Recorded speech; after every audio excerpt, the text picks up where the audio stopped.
دۆزەخەکەی ترامپ ڕەنگە عێراق بسووتێنێت. دۆخەکە لە ڕادەبەدەر مەترسیدارە و هیچ ئاسۆیەک بۆ عێراق دیار نییە.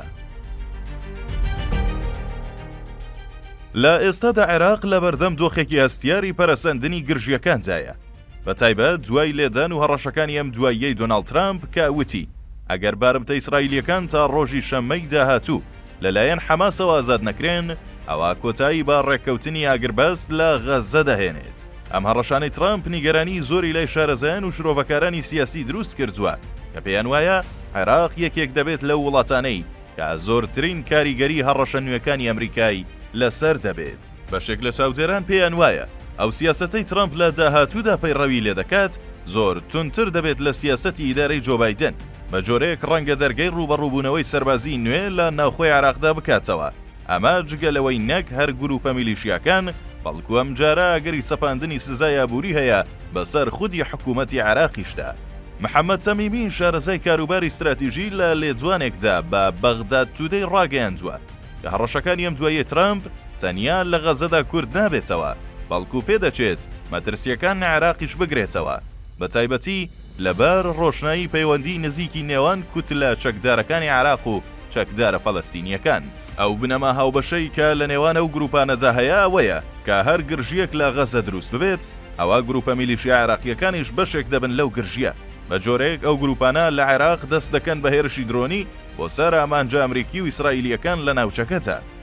واک چۆن بە درێژایی شەڕی حەماس و ئیسرائیل گروپەکانی سەر بابەرەی مقاومە لە ناوخۆی عێراق نزیکەی 600 هێرشیان کردە سەر ئیسرائیل.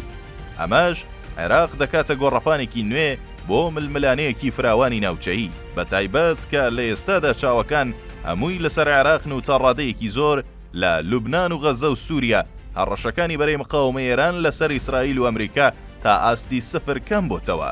ئەوەی ماوەتەوە لە ئێستادا عێراقە کە هەموو چاوەکان لەسەر ئەون ئایا ئیدارەی نوێ چی دەکات بەرامبەر گروپە چەکدارەکانی سەر بە ئێران لە عێراقدا.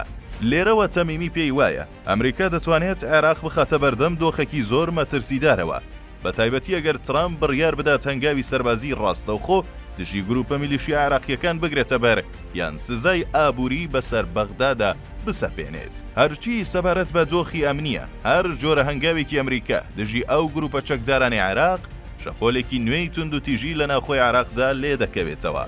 لە ماوەی چەند ساڵی ڕابردوودا عێراق شاهدی هێرشی هاوبەشی زۆری نێوان هێزەکانی ئەمریکا و کوتلە چەکدارەکان بووە، بە تایبەتی دوای کوشتنی قاسم سولەیمانی فەرماندەی سوپای قودسی سوپای پاسدارانی ئێران و ئەبوو مەهدی موهەندێس جێگری سەرۆکی دەستەی گشتی حەشدی شەعبی. ئەگەر ترامپ بڕیاری گەڕانەوە بۆ ئەم سیاسەتە بدات، بە دڵنیاییەوە گروپەکانی سەر بە ئێران لە عێراق هەروە دەستەوەستان نابن و دەستەکەنەوە بە چالاکی سەربازی دژی بەرژەوەندیەکانی ئەمریکا لە ناوچەکەتە.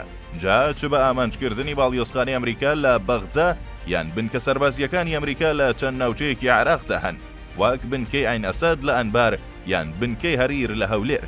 ئەم پێشاتانەش دەبێتە هۆی تێکچوونی دۆخی ئەمنی و زیادبوونی ناسەقامگیری کە بە دڵنیاییەوە کاریگەری نەرێنی لەسەر دۆخی سیاسی و ئابووری عێراق دەبێت. تا ئێستا حکوومەتی عێراق هیچ هەڵوێستێکی فەرمی لەبارەی هەڕەشەکانی ترامپ ڕانەگەیاندووە، بەڵام سەرچاوە سیاسیەکان پشتڕاستی دەکەنەوە کە بەغدا لە نزیکەوە چاودێری دۆخەکە دەکات و هەوڵ دەدات هەڵوێستێکی هاوسەنگ بگرێتە بەر بۆ ئەوەی نەچێتە ناو ڕوبەڕووبوونەوەیەکی ڕاستەوخۆ لەگەڵ واشنگتۆن. لەلایەک حکوومەتی عێراق هەوڵ دەدات پەیوەندیەکانی لەگەڵ ئەمریکا بپارێزێت، بە تایبەتی لەبەر ڕۆشنایی پێویستی پاڵپشتی ئەمریکا لە بوارە جیاجیەکاندا، لەوانە هاوکاری سەربازی، مەشق و ڕێککەوتنی چەک. لەلایەکی دیکەشەوە حکوومەتی عێراق لە ژێر فشاری کوتلە چەکدارەکاندایە کە بە هەموو شێوەیەک بوونی ئەمریکا لە عێراق ڕەت دەکەنەوە و ئەمریکا بە هەڕەشە بۆ سەر سەروەری وڵاتەکە دەزانن. ئەم دۆخەناسکە و هاوسەنگیەش هەروە نامێنێتەوە. ئەگەر بێت و ئیدارەی ترامپ بڕیار بدات ئۆپەراسیۆنی سەربازی لە دژی گروپە میلیشیاکان ئەنجام بدات یان سزای ئابووری بەسەر بەغدادا بسەپێنێت. هەرچی سەبارەت بە کوتلە چەکدارەکانی عێراقە سەرەڕای نەبوونی هەڵوێستی فەرمی کە تا ئێستا بێدەنگیان هەڵبژاردووە، سەرچاوە نزیکەکان ئاماژە بەوە دەکەن کە بە وریاییەوە چاودێری پێشهاتەکان دەکەن و خۆیان بۆ هەر سیناریۆیەک ئامادە دەکەن.